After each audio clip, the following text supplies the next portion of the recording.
I think that for us, we were thinking about the towns that we want to be part of. And again, some of this is irrelevant now in the sense that we've been around for 5 years and the industry has changed so much. But we wanted a town with doing a Saison brewery, focused brewery at the time. Obviously, we have a lot more stuff now too.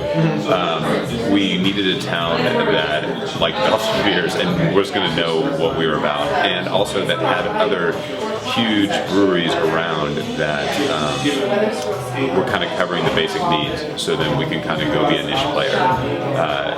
You can go down the street and get how many, I don't know, and even at that point in time there's 7 other breweries or 6 other breweries or something like that, so you could always get an IPA, you could always get a pale, you could always get a stout. So we wanted to do something in a town that we didn't have to service that market, because I think there would have been a lot of pressure for us to service that market. But here, people were more like, wow, at least do something different. And so I think that was one benefit of being in Fort Collins. Neither one of us were just looking to live in a bigger city. Although I really like Denver a lot when I go down there. And there are moments when I'm like, man, I wish I lived in Denver.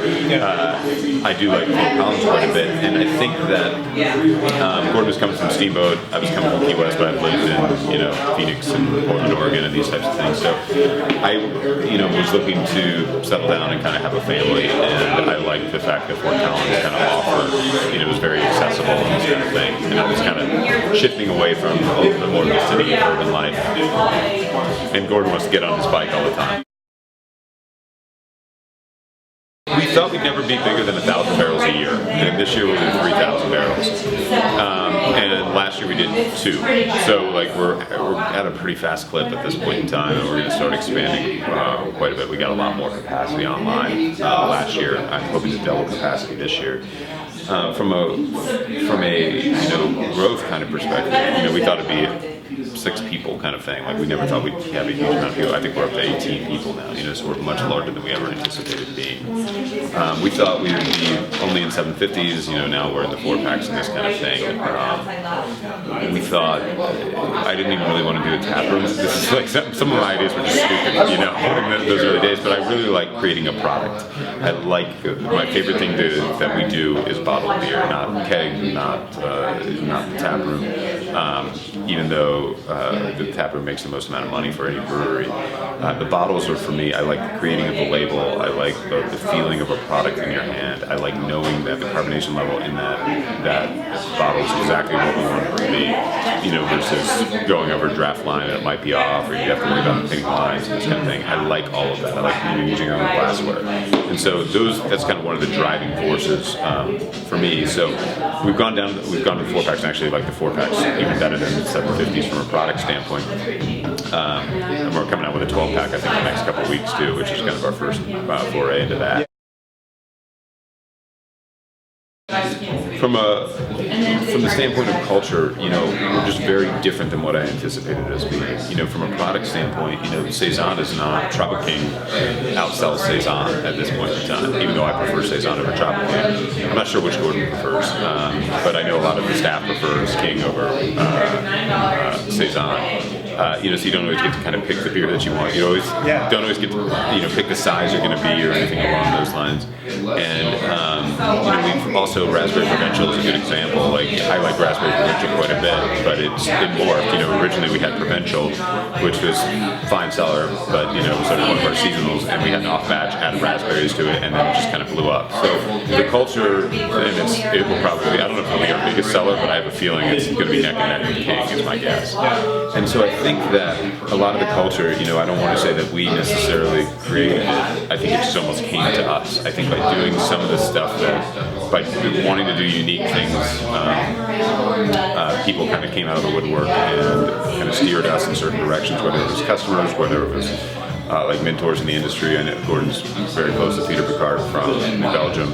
That there's been just a lot of those types of influences that have come in over the years, and then we've kind of taken our culture from those types of things.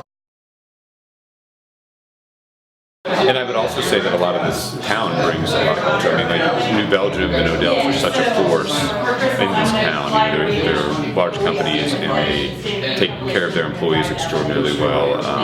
And they're just overall, good people at those companies. I just always like meeting them. And so I think for us, it's been, following what do they do, what do they do from a company culture standpoint to create something new. And I think that we would try to take a lot of that. So we try to keep our employees happy. That kind of thing has been a big focus for us, and that has been, good for keeping staff around. But it's also been good for kind of getting creative ideas for products and things that we're not good at. Like Gordon and I suck at naming beers. We're just really, really bad at it. And so because of that, we have other people that have really good ideas for names. Like, one of my favorite names right now is Trustfall. And so Inger, one of our sales reps, she just came up with the name Trustfall, and she's like, we should do a beer Trustfall. I think we were talking about doing like a corporate retreat. Now, I don't like corporate retreat. I'm not going to ever do a corporate retreat. I don't want to fall into anybody's arms or something. Anything. I don't want to do zip lines. It's just not my thing. And she's like, we should name a beer Trustfall. And I was like, that's a great idea. And so we had the Session Belgian IPA coming out. So we named it Trustfall. And so that's kind of one of those things that I don't think it's all been on Gordon and I creating the culture around us. I think it's been the influences of other breweries. I think it's been the actual employees who work here. And I think it's also been the consumers and kind of what it is that they desire. And both creates changes in the products, but it also changes, what we want to be as a brewery. Through this process and being part of this, it's changed me personally to kind of make me just the culture of brewing. I don't know how I'm going to say this. I wouldn't say, it made me a better person. Yeah, hopefully everybody gets better. But it's actually shifted a lot of my values over time of what things should happen with employees, with products. That kind of thing wasn't what I came in with, is not what I feel today. And I don't think that has much to do with, it has to do a little bit with me, but I think it has to do with me being kind of marinated in Fort Collins, in a brewing culture, and having a product that people like and want to be part of. So I think it's just changed me for the better.